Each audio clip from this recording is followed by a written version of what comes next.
Favorite fitness magazine or your favorite fashion feed on Instagram may be filled with body positive messages, but my next guest says don't be fooled. Body positivity is the latest buzz phrase grabbing headlines and going viral, but the message can be misleading. So we asked today, what's a better way to think about beauty and body image, and how can we inspire girls and women to see more and be more than our bodies? Dr. Lexie Kite has a doctorate in body image resilience and is the co-director of Beauty Redefined, a nonprofit dedicated to helping women change the conversation about body image. Where do I start? You're doing important work. We're glad to have you here. Thank you. And I said during the commercial break, I think your work and your platform has become increasingly more important in just the last year. We've seen a huge shift online. Thank you. So talk to me about this. There's no shortage of messaging out there, right, that treat women as objects. Yeah. From magazines to television shows and now social media is in on that game. You say we are missing, though, a more subtle, implicit message. Yes. What is that? So objectification so often is sneaky, and it repackages itself constantly in terms of body positivity or empowerment or fitness inspiration or whatever it might be.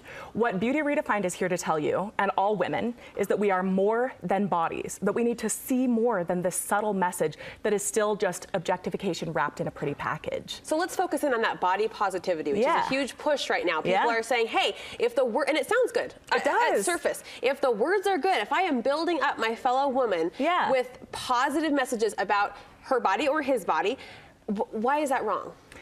It's one step. So body positivity, what we see for women online, is this massive, massive platform where women of all sizes and shapes take off their clothes to prove their confidence, to show other women to be more confident.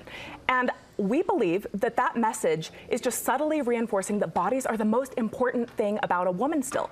We don't ask men to take off their clothes to prove their body confidence.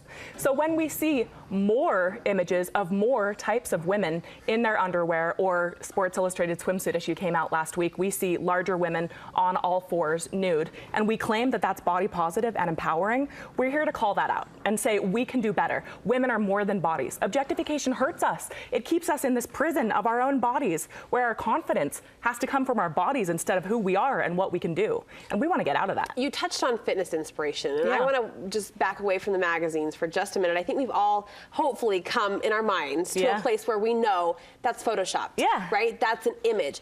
And then there's social media, and there's people we know and love, women that we just admire and look up to, that are doing what you just described in the pursuit of fitness inspiration.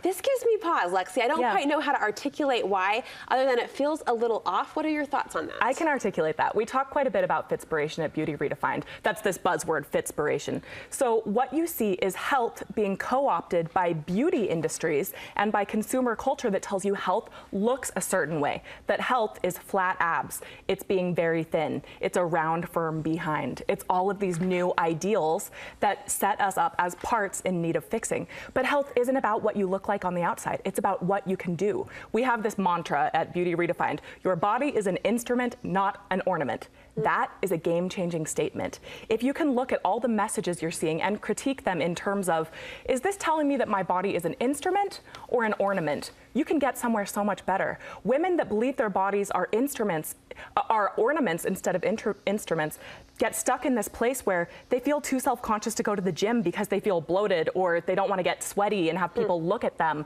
It keeps us, when we're stuck in this objectifying place, from actually performing health and fitness activities that serve us and serve us well. Let me ask you this. Let me play devil's advocate. What would you say to a woman who says, gosh, I like following these bloggers, these influencers, these women who provide fitspiration for me, because it does motivate me to hit the gym harder or to eat healthier? What would you say to that woman?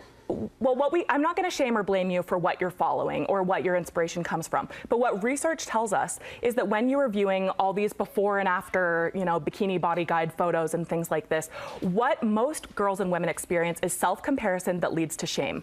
The more time you are spending online comparing your body to other fitspiration or otherwise, body-centric content, the more often you will feel lonely, self-conscious, be more stuck, fixated on your body, as an ornament instead of an instrument, and then you get nowhere good. That holds us back from actual health and fitness and happiness. When you're stuck in this place of shame, then when you don't lose as much weight as you thought you would by doing this fitness regimen, or you don't have the body you thought you would with this diet, you feel shame. And so you stop, you binge eat, you stay home, and you hide from physical activities and events because you don't feel good about yourself.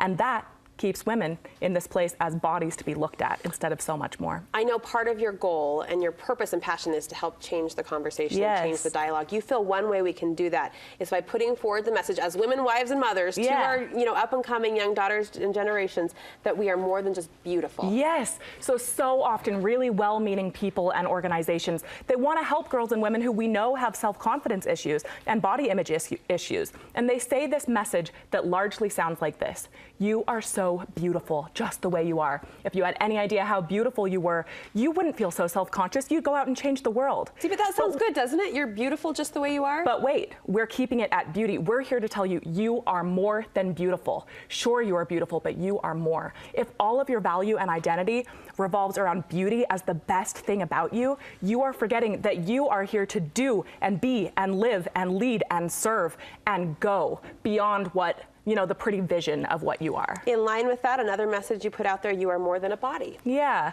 I think that if you take this phrase, women are more than bodies, and you put it as the lens of your life through everything you see, through all the messages, through the ways you talk to other women, you can become really cognizant to the things that are actually keeping you fixated on your body and other women's bodies as the most important thing about them.